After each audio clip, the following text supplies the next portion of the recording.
музейден тарих дейтін бақыт табамыз. Қазақтың қасқа жолы қатпараңыз. Музейдің радио арнасымен бабалар жүріп өткен сақталарыз. Дәуірлерді дәріптеп бұл арнада ғасырлар ғаламатын ақтарамыз.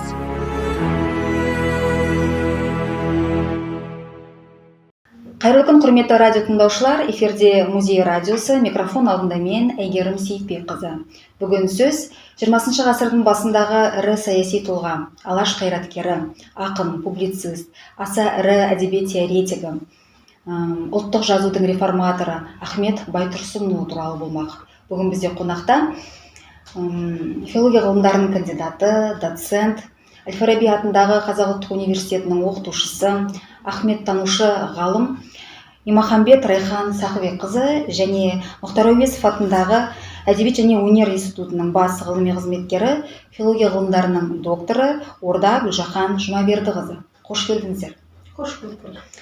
Тағы да сыр еліне қош келдіңіздер. Мынау алаш қайраткері, алаш ардақтысы Ахмет Байтұрсынұлының 150 жылдық мерейтойы баршамызға құтты болсын. Үлкен көрмемен келдіңіздер.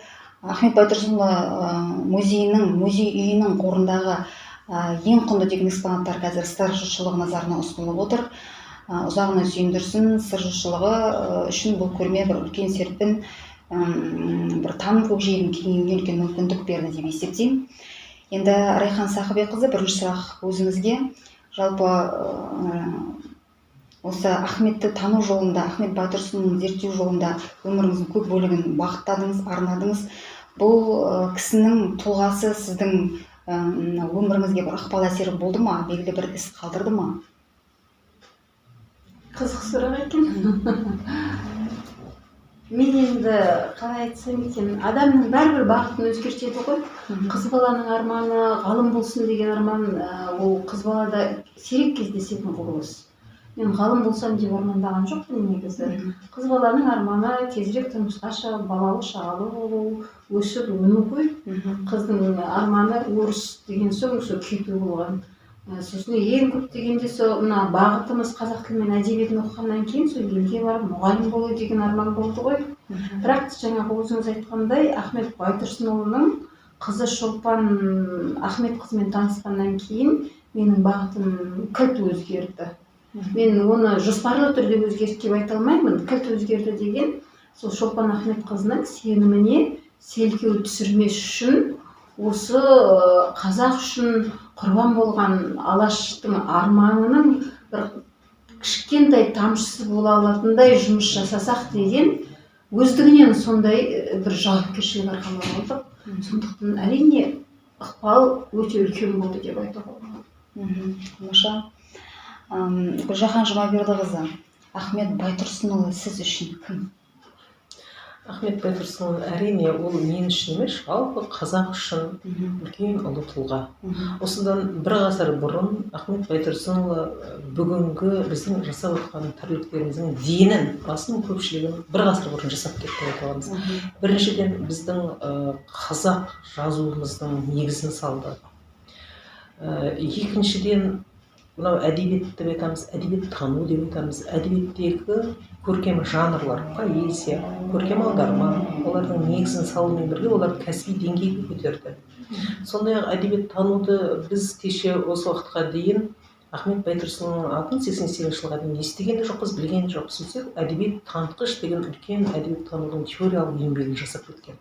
Сонда әдебиет танудың негізін салушы үлкен ғалым, тіл білімінің негізін салушы. Тіл білімінің әр саласы, грамматика, морфология, синтаксис, стилистика, осылардың бәрінің негізін салған Ахмет Байтұрсынұлы. Міне осы еңбектеріне қарап отырып, біз әрине Ахмет Байтұрсынұлы ұлы реформатор деп айтамыз. Сондай-ақ көсемсөздің негізін салды. Қазақ газеті Міржақып екеуінің жасаған. Соның бәрін не үшін жасады дегенде, айтар едік, бүгінгі осы тәуелсіздігіміз үшін жасады. Ол кісілер өздерінің басын құрбандыққа шалды, бірақ қазақ деген халықтың жер бетінен құрып кетпеуін ойлады. Іргелес жатқан елдермен бәсекелес болып, солардай жаппай сауатты болуымыз қалады. Сондықтан да бізде қазақтың құлағы хан көзі деп Қазақ газеті арқылы шаруашылықтың бүкіл салалары туралы мағлұмат берді. Мәдениет, әдебиет туралы мағлұмат берді. Қазақтың жоқтауын жинады. ауыз әдебиет үлгілерін жинады. Көрдіңіз ба, бір адам емес, бір институт жасайтын жұмыстарды бір өзі атқарды. Бұның бәрі қыруар еңбекті талап етті, сонымен бірге сол еңбекті жасау жолында азапты өмір кешті. Ол кісінің өмірі өте трагедиялы болды. Қуғын сүргін қаншама. Соның бәрі өз үшін емес, біз үшін бүгінгі тәуелсіздігіміз үшін еді. Көп рахмет.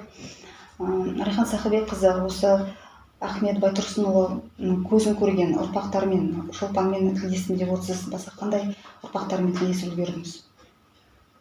Ахмет Байтұрсынұлының мұрасымен дендеп таныса бастаған соң, міндетті түрде енді шығармашылық өмірбаяны болғаннан кейін ол кісінің жүріп өткен өзінен шыққан ата тегі, бүгін ол кісілерде жалғасты ұрпақ бар ма деген сауал кез келген адамды қызықтырады осы салада жүргенде. Сондықтан мен өзімнің алғашқы сапарымды сол Торғай өңіріне жоспарлы түрде арнайы ат басын бұрып, сол кісілердің туыстарымен танысуға барымызды салдық. Әрине көз көрген жерден, ол кісілерден аз адам қалды. Ахметтің көзін көрген, жалпы өсіп өнген ұрпақ бар. Ахмет Байтұрсынұлы өзі әкеден 4 ағайынды және жалғыз қарындастары Зиләш деген кісі болған. Ол кісілерден өсіп өнген ұрпақ қазір осы Алматы маңайында, сосын Арқаның төрінде өніп ары қарата ұрпақ жалғастырып отырған үлкен әулие. Арғынның ішіндегі Үмбетей батыр деген болған. Сол Үмбетей батыр ру басына айналған кісі болатын болса, сол кісіден өсіп өнген ұрпақ қазір өте көп. Қазақта ертеде қалмақпен соғысатын тұста қазақтың батырлары өздері олжаларға келген жаңағы тұтқынға түскен қыздармен де отбасын құра берген екен ғой. Қарап тұрсам 6 әйелі болған, 26 ұрпақ сүйген дейді. Сол ұрпақтардың біреуі осы Ахмет Байтұрсынұлылар ғой. Сол Ахмет Байтұрсынұлының өз кіндігінен бала болмағанына қарамастан, Ахмет Байтұрсынұлының жүрегінің кеңдігі, үлкендігі соншалық. Қазақта бір әдемі сөз бар ғой. Ағаң өлсе, іні мұра, іні өлсе, аға мұра дейді. Мынау ізінде ұрпақ сүймеген адамға бауырына бала салып беріп жатады. Ахмет Байтұрсынұлының да бауырына бала салынған. Бірақ мен өз басым ол жағынан ойламаймын. Мына ұрпақ жағына қатысты айтқасын айтып отырмын ғой. Мына Алла тағала адамды жаратқан кезде сол әрбір адамға істейтін ұлтқа қылатын қызметінде қоса маңдайына бұйыртатын сияқты. Ахмет Байтұрсынұлы қазаққа керекті кезінде туып, осы қазаққа керекті істі жасау үшін Тәңірінің бізге жіберген сый сияқты қабылдаған. Ал ұрпақтарына келетін болсақ, тікелей ұрпақ болуы шарт емес, қазақ деген сөзді тірілткен Ахмет те тұлғаның бүгінгі салауатты ұрпағы сіздер мен біздер. Дұрыс айтасыз. Көп рахмет. Гүлжахан Жұмабердіқызының әдебиет танытқыш кітабы Ахмет Байтұрсын әлемдегі 3-ші кітап деп айтып жатыр. Қазір қаншалықты рас? Ол мынау әдебиеттің тарихы, теориясы, сыны бар, соның ішінде әдебиеттің тарихы, сыны туралы, көпшілік теориясы туралы 2 номер жаза алмайды. Кез келген әдебиетші әдебиеттің теориясы туралы жаза алмайды. Соның ішінде әдебиеттің көркемдегіш құралдары деп жүрсем, троптың түрлері. Солардың бәрін қазақша, қазақтың ұғымына сай, мысалы музыка дегенді әуезе дейді. Көрдіңіз ба? Қазақтың ұғымына сай терминдермен, яғни қазақы ұлттық негіздегі қазақы балама сөздерінің негізін жасады. Термин сөздерді жасады. Тікелей аудармадан. Тікелей аудармадан қазақша терминдерді жасады. Бұның өзі осы саладағы бұл кісінің үлкен еңбек, ол арада міне 1 ғасыр өтсе де өзектілігін жойған жоқ. Біз бүгінгі таңда соған сүйенеміз. Осы әдебиет танытқыш біздің қолымызға қалай жетті дегенде, ол өзі қуғын сүргін көріп кеткен кезде осы кітаптың бір нұсқасы Әди Шәріповтің қолында қалады. Әди Шәріпов өзі қажының баласы деп 37-38 жылдары бүкіл алаш қайраткерлерін жаппай ұстап алып кеткеннен кейін, енді кім қалды дегенде солардан білім алған, солардың шәкірттері бар дейді. Енді екінші буын жастар, яғни студент жастардың бәрін, сауатты жастардың ұстаздарынан естіп қалған, олардың тәлімін алған жастардың да соңына түседі. Әди Шәріптің соңына түскені оның әкесі де, атасы да Меккеге барған қажы. Қажының баласы деп соңына түскен кезде Әди Шәріп өзі қуғын сүргін көріп жүріп, Абай атындағы университеттен Алматыдан Ташкентке қашады. Ташкент пойызына отырып кетіп бара жатып ойлайды. мен ол жерге барып жаңағы басын сауғалап бір жерге барып тоқтайтын болсам, Өзбекстанның мысалы Ташкент қаласы тоқтайтын болсам, іргемізде ғой, Қазақстанның іргесіне ол жерден тауып алады дейді да, ар жағына Түркменияға өтіп кетеді. Түркменияға өтіп кетті, содан өзі қашып жүр, өзі оқу орнын бітіріп қайтып келіп жалғастырады, ол оқу орнын бітіріп ұстаз болады, ұстаз болып жүріп соғыс армияға кетіп, армия бітіріп соғыс жалғасып кетіп, содан өмірі партизан жазушы, жақсы білесіздер ғой. Сонда бүкіл өмірі қуғын сүргінде жүрген кезде осы әдебиеттану кітабын сақтап, өмір бойы сақтап алып қалған. Оны қалай сақтап алып қалған? Кеше кеңес дәуірі тұсында мүмкін емес қой дегенде, кітап сөресіне мұқабасын ауыстырып, мұқабасының орнына басқа мұқаба салып, кітаптардың арт жағына жастырып ұстап жүрген. Мұқабасы әдебиеттанушы. 88 жылы ол кісі біздің институтта директор болды, 70-ші жылдары. 88 жылы ақталған екен, біздің институттың бір топ ғалымдары, ол кезде 88 жылы академик Серік Қирабаев болды біздің институттың директоры.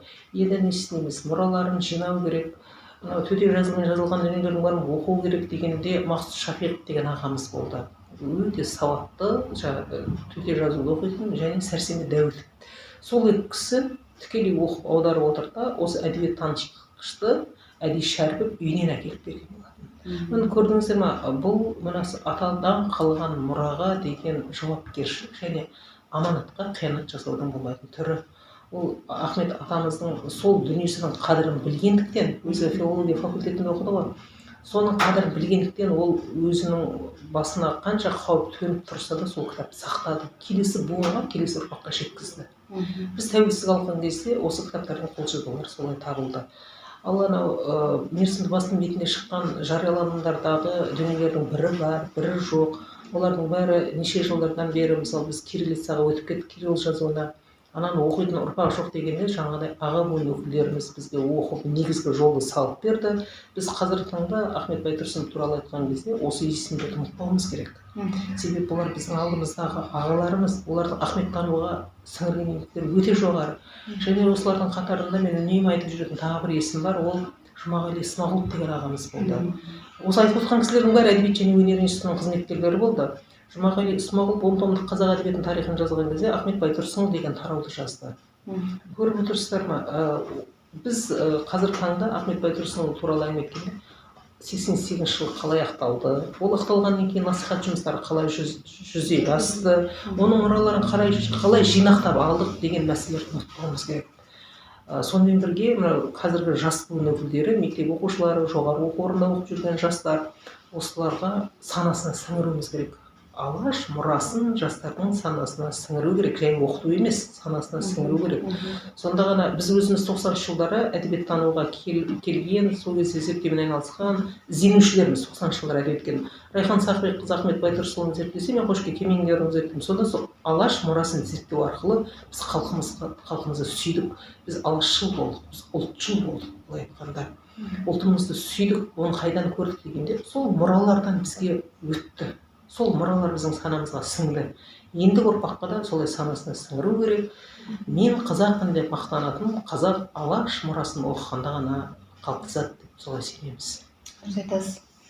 Райхан Сахыбекқызы «Ұлт ұстазы» деген 6 сериалы кино шықты, фильм шықты, сериал шықты. Сол фильмнің ғылыми кеңесшісі өзіңіз болдыңыз. Қандай кедергілер туындады? Қаншалықты шынайы шықты? Сол киноға деген өз бағаңызды берсеңіз. Ғылыми кеңесші ретінде негізі мен бұл жерге баға беруден көріп, сол кісілерге керекті бағытқа кеңес беріп отырған. Ақыл кеңес. Бағалаушы әрине ол қалай қабылданғаны, оны жұртшылық айтады бағасын. Ал біздің тарап сол бір өрескел қате кетіп қалмаса екен, Ахмет Байтұрсынұлының өміріне қатысты негізгі кезеңдер түгел қамтылса екен. Сосын өз кезеңінде мысалы үшін жағымды жағымсыз тұлға деген әрине кеңес әдебиетінде қалыптасты деп айтқанымызбен де ол бар болады. Адам болған соң адамның пендеауи бір қадамдары кездесіп жатады. Ахмет Байтұрсынұлы тұлға болып қалыптасу барысында оның айналасында да түрлі адамдар болды. Анадан алтау туса да бірге жүрмек жоқ деген сияқты адамның баласының туғаны бәрібір болғанмен мал баласы сияқты ала-құлалығы көрінбейді ғой.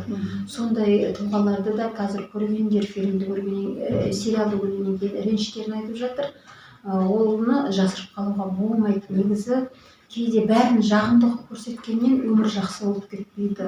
Өмірдегі сол біздің өмірімізде қазір мына Гүлжахан Жұмабердіқызы екеуміз бір-бірімізді ұнатпай тұрған қырымыз болса, оны бетке айтатын осы алаш мұрасымен танысқаннан кейін бір-бірімізді сырттай түртіп жіберіп біреуге көрсету арқылы емес, сол өзіміздің сол алаш жіберген өрескел қатені бүгінгі біз жібермесек деген бір сондай бізде сезім пайда болды.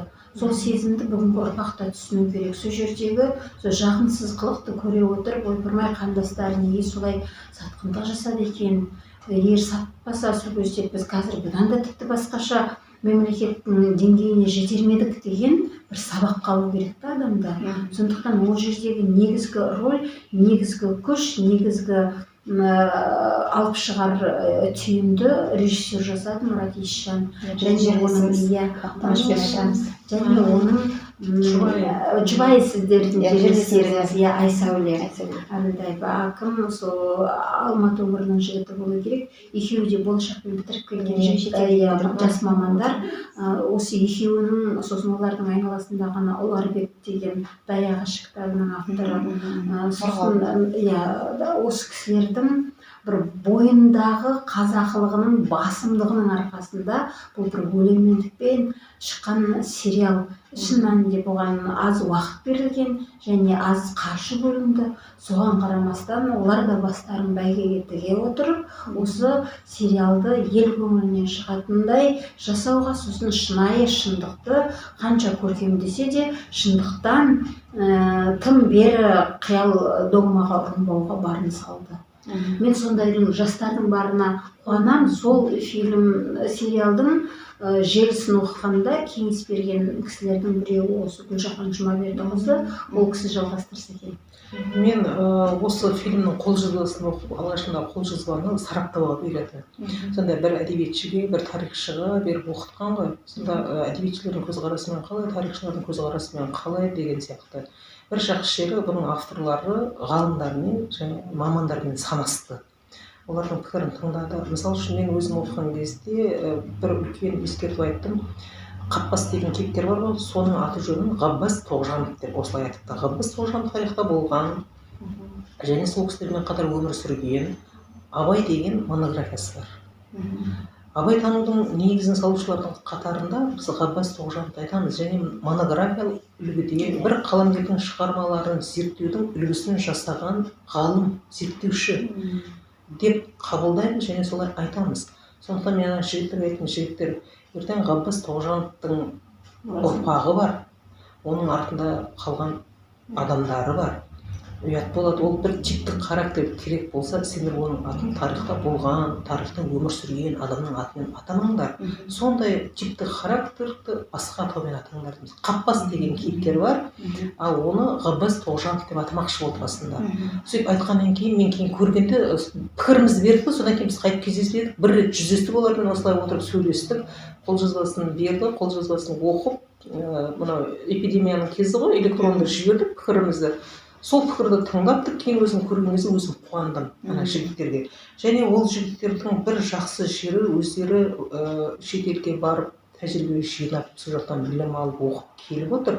Сұрақ қойдым, сендер екеуіңе жап-жассыңдар, жас отбасысыңдар, шетелдегі жағдайларын сұрадық, ол жақта қалай жұмыс жасайтынын сұрадық. Енді неге шетелде қалмадыңдар деп сұрадым. Себебі қазір екеуіңдер шетелге кетіп жатыр ғой. Сөйтсем, біз дейді сол жақтан жиып терген тәжірибемізді, алған білімімізді халқымызға әкеліп көрсеткіміз келді, біз халқымызға қызмет жасағымыз келді. Және осы жаңа мен айтып отырған осы бүгінгі біздің тәуелсіздігіміз үшін құрбан болып кеткен сондай арыстарымызды, ұлы қайраткерлерімізді көрсеткіміз келді. Біз Ахмет сол үшін таңдап алдық дегенде мен ана балаларға бас идім. Қазіргі біздің өсіп келе жатқан жастардың көзқарасы қандай керемет. Ұлтқа қызмет ету деген, мені көріп тұрсыз ба, ұлтқа қызмет ету деген сол алаш қайраткерлерінен жас ұрпаққа жетіп отыр.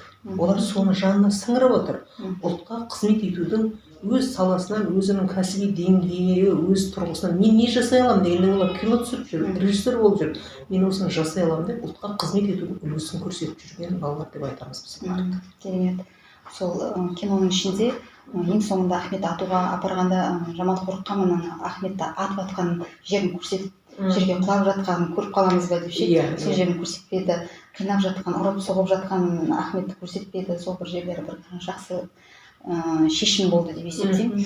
Сол кинодағы, сериалдағы мәдениет тарихы еңбегінің тағдыры сонымен не болды? Сол күйі мәдениет тарихы жоғалып кетті ме? Мәдениет тарихына келетін болсақ, ол кітаптың жазылғандығы туралы, сол кітаптың негізінде Ахмет мынау осы кезде халық ағарту институтында дәріс оқығандығы жайлы айтылады. Өкінішке орай ол түпнұсқасын, қолжазбалық нұсқасын біз тапқан жоқпыз, баспа бетін көрді деп нақты айтуға да дерек жоқ. Шын мәнінде ол кітаптың жазылғандығының анықтығы Ахмет Байтұрсынұлының, мысалы үшін, кез келген кезде құжаттама іс-қағаздарын жүргізу қатар жүріп отыратын болса, осы кісінің өміріне қатысты мемлекеттік мұрағаттардың ішінде жекешелеген Ахметке арналған папкіде ол ғана емес, мәдениет тарихынан бөлек ол кісінің қазақ тілінің грамматикасының тарихы деген кітабы жазылғандығы айтылады, шаруашылық қозғалысы деген кітап жазылғаны айтылады, және уголовный кодекс РФСР деген кітап жазылғаны айтылады. Міне осы кітаптың соңындағыдай бағана Гүлжахан Жұмабекқызы айтып отқан әдебиет танытқыштың нұсқаулығы деген айтылады. Солар мысалы үшін жоқ. Сонда Ахмет Байтұрсынұлының 30 жылға жоқ біз еңбегін ғылыми айналымға түсірдік деп жүрсек, әлі 5 кітабы бізге әлі анық жеткен жоқ. Оны іздену үшін ол біздердің мұрағаттарда сақталды деп айтуға аз сүзілген жоқ. Сондықтан біздерден табу қиын. Оны іздесек, сол Санкт-Петербургтың, Татарстанның, болмаса мына Америкада көп сақталған. Баяғыда есімде ме Гүлжахан? Америкадан Сәлем хат деген Қырым қызы деді ғой, Мариям. Сол кісі жазып жүргенде, кейін болашақпен бірге барған балаларды айтады. Ахмет Байтұрсынұлының да, Әлихан Бөкейханның да, Міржақып Дулатұлының, Жүсіпбек Аймауытұлының кітаптары дейді, сіздің тұрған ноутбуктан үлкен форматта жасалып, олардың көрмесіне қойылған дейді. Олар оның түпнұсқасы, негізгі басылым, бірінші басылым жоқ болса, оның мұқабасын ондай макет түрінде шығара алмайды ғой. Демек, бұл жақта да сүзгі жасауға болады. Шын іздеген адамға әрине кешеге дейін біз мысалы үшін Ахмет Байтұрсынұлы атындағы тіл білімі институты бар арнайы. Мінекей осы кісілердің негізі айналысатын шаруасы. Ал біздің мұражай деген тек жәдігерді сақтап, оны бүгінгі ұрпаққа ары қарата көрме ретінде көрсетіп, соған деген құрметін сұрайту, сосын осы бағытта тәлім-тәрбие алғызу ғой. Ғылыми зерттеу институтының бірінде қос қанатын болатын болса, бір әдебиет, бір тіл болатын болса, әдебиетте мінекей Гүлжахан Жұмабекқызы келіп отыр, ол Әуезовтің атындағы анау тіл білімі институты, Ахмет атында. Екеуі де қолмұрдасының қос қанаты сияқты екі жағына орныққан, біреуі сол жағында, біреуі оң жағында. Міне сол тіл білімі институты 91 жылы Ахметтің атын алса да, сол Ахметтің бағытында үлкен бір ауқымды жұмыс жасады деп ауыз толтырып айта алмаймыз. Бірақ қазіргі соңғы кезде Ахмет тану бөлімін ашып, арнайы айналысып жатыр. Сондықтан бұл жерге Ахметтің жазуын танитын жастар жұмысқа тартылды. Мінекей болашақта осылар ізденетін болса, ары қарата жұмыс дамиды. Біз әлі де Алаштың мұрасын толық қанығып, ашып, оны оқу үдерісіне беріп, үлгертіп істеп отырмыз деп ауыз толтырып айтуға болмайды. Іздену жұмысы, ғылым деген жылдардың жемісі болатын болса, соны тауып, неге қосу, біздің міндетіміз оқу үдерісіне қосу. Ал енді осы Қытайдың қазақтары Ахмет Байтұрсын әліпбиін әлі күнге дейін пайдаланып жатыр дейді. Қаншалықты рас? Мен ол жақта осыдан 5 жыл бұрын Пекиндегі ұлттар университетінде дәріс оқыдым. Қазақ бөлімі, ол кезде қазақ бөлімі деген болды. Аз ұлттар деген факультет бар. Сол аз ұлттардың ішінде қазақ отделениесі дейді. Қазақ бөліміне мен әртүрлі пәндерден абайтануда болды, оның ішінде 20 ғасыр басындағы әдебиетте болды. Бірнеше пәндерден дәріс оқыдым. Ахмет Байтұрсынұлының сол жазу үлгісімен жазады олар бүгінге дейін сонымен жазады. Одан кейін біздің әдебиет және өнер институтында мен жаңа айтып отырмын ғой, қолжазбаны оқитын балалар сол ары беттен келген, осы бізге Қазақстанға келіп жоғары оқу орнында білім алған балалар қызметке алып қалып, сол жерде оқып отырған балалар сол жақтан келген балалар. Ал біздің өзіміздің Қазақстанда білім алған жастар енді өз бетінше шығыстануда оқып жүргендер болмаса, мысалы үшін біз филология факультетінде оқыдық, Абай атындағы қазақ педагогикалық институтын оқыған кезде бізде мынау көне жазу үлгілерін жаздырып үйрететін сондай пән болды бізде. Латын графикасымен жазуды үйрететін, және араб графикасымен жазуды үйрететін, және сол әріптердің бәрін біз жазып, оқып, үйрендік. Кейін соның пайдасы, біз осы зерттеу жұмыспен айналысқанда соның пайдасын көрдік. Сол кезде шыққан дүниелерді өзіміз оқыдық. Кейбір сөздерді оқи алмай қиналғанда, және атынан Мақсұт Шапиғов деген өмір бойы орталық ғылыми кітапханада отырып жұмыс жасады. Өмір бойы қолжазба оқыды. Түсініксіз сөздерді жазып алып, мына әріп қалай оқылады деп барып сол кісілерден сұрайтынбыз. Ал сол 90 жылдары біз осы зерттеуге жаңадан келіп өзіміз араласқан кезде 20-30 жылдардағы әдебиет және өнерге қатысты газет, журнал беттеріндегі материалдарды жинап, соны библиографиялық көрсеткішін жасау керек болды кітапхана. Сол кезде қызметкерлері араб графикасын танымайтындықтан мені сол жерге жұмысқа тартты да 20-30 жылдарда қазақ журналдарындағы әдебиет туралы материалдардың көрсеткішін жасадым. Ол кезде жаппай сол 20-30 жылдарда қолжазбаларды жаппай түпнұсқадан оқу бізде қалыптасты. Оны, мысалы, мен соны зерттеймін деген адам біреудің аударғанын күтіп жүру мүмкін емес. Өзің барып оқуың керек, өзің кітапханадан тауып, соны қолмен ұстап, сол ескі шақ басқан газеттерді ашып отырып, өзің оқуың керек. Сондай жұмыстар 90 жылдар жүзеге асты. Қазіргі таңда да енді барға қанағат деп айтамыз ғой. Бір қуанарлық жай, өткен аптада ғылым комитетінен білім ғылым министрлігі түрлі жобаларға байқау жариялайды. Өткен аптада ғана жарияланған жобаның ішінде бір тармақ бар. Ол тармақтың ішінде әдебиетке қатысты Әл-Фараби, Алтын Орда дәуірі, Абай, Әлихан, Ахмет Байтұрсынұлы және Алаш әдебиеті деген тармақ бар. Міне осыларды зерттеуге жол ашып отыр. Яғни біз бұған дейін де зерттелді деп айтып жүрдіңіз ғой, мемлекет тарапынан көңіл бөлу. Президент Қасым-Жомарт Тоқаев оның алдындағы жолдауында да Ахмет Байтұрсынұлының сөздерін, Алаш әдебиетіне қатысты жақсы пікірлер айтып жүрді. Алашқа біз оралуымыз керек деген әңгімелерді айтып жүрді. Соны енді мынау ғылыми жобаның талаптарына да қатыстырып, соған бір тармақ арнап отыр. Бұның өзі мемлекет тарапынан осындай жұмыстардың да жүріп жатқандығы. Мысалы, Абайдың мерейтойының қарсаңында Абай тануға қатысты көптеген шаралар атқарылды. Біздің институттың өзінен, мен басқа жақта айтпағанда, 3 томдық Абайдың шығармалар жинағы шықты. Қазір осы Ахмет Байтұрсынұлының мерейтойының қарсаңында 5 томдық шығармалар жинағы дайындалып жатыр.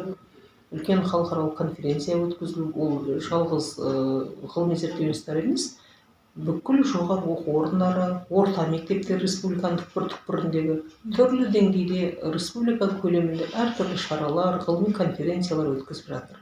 Осы Қызылорда қаласында Ахмет Байтұрсынұлы атындағы мектеп бар. Жай қарапайым мектеп. Мен оқыған мектеп. Міне сол 211 мектеп жуырда ғана әлі бір ай болған жоқ шығар, болса бір ай болған шығар. Ахмет Байтұрсынұлына арнап мектеп, жай қарапайым мектеп, республика деңгейінде конференция, онлайн конференция өткізді. Біз қатыстық, сөйледік. Әр облыстан қатысып отырды. Ахмет Байтұрсынұлына қатысып көптеген дүниелер айтылды. Соған қарап мен қуандым. Осындай жай қарапайым мектепке ана еңбектеріне қарап мен айттым, жаңа қорытындысында сіздер осыны резолюция жазыңыздар. Мына мектепке лицей, немесе гимназия деген ат беру керек. Себебі Ахмет Байтұрсынұлы атындағы мектеп екен, жай қарапайым мектеп екен деген ұсыныс жасадым. Енді оны болашақта көреміз. Ол мектеп қалаға жібереді, қала апарып жоғары жаққа жібереді. Оның нәтижесін күтеді. Алдағы уақытта бұндай да шаралар жүзеге асады деген үмітіміз бар, болады. Қазақ аман болса, Алаш қайраткерлері, олардың мұралары мәңгілік біздің қолданысымызда болады деген сеніміміз бар. Сіздерге көп рахмет. Алашты тану, Ахмет тану жолындағы еңбектеріңізге шығармашылық табыс тілеймін, қажымас қайрат тілейміз. Отбасыларыңызға бақ береке, денелеріңізге саулық тілейміз. Осымен біздің хабарымыз аяқталды. Құрметті тыңдармандар, көрермендер, Ахмет Байтұрсынұлының 150 жылдығына орай арнайы көрмемен келген осы ғалым Райхан Сақыбекқызы мен Орда Гүлжахан Жұмабердіқызымен болған сұхбатты Қызылорда облысы архивтер, мәдениет және құжаттама басқармасы және Қызылорда облыстық тарихи өлкетану музейінің әлеуметтік желі парақшаларынан тамашалай аласыздар. Музей радиосымен бірге болыңыздар.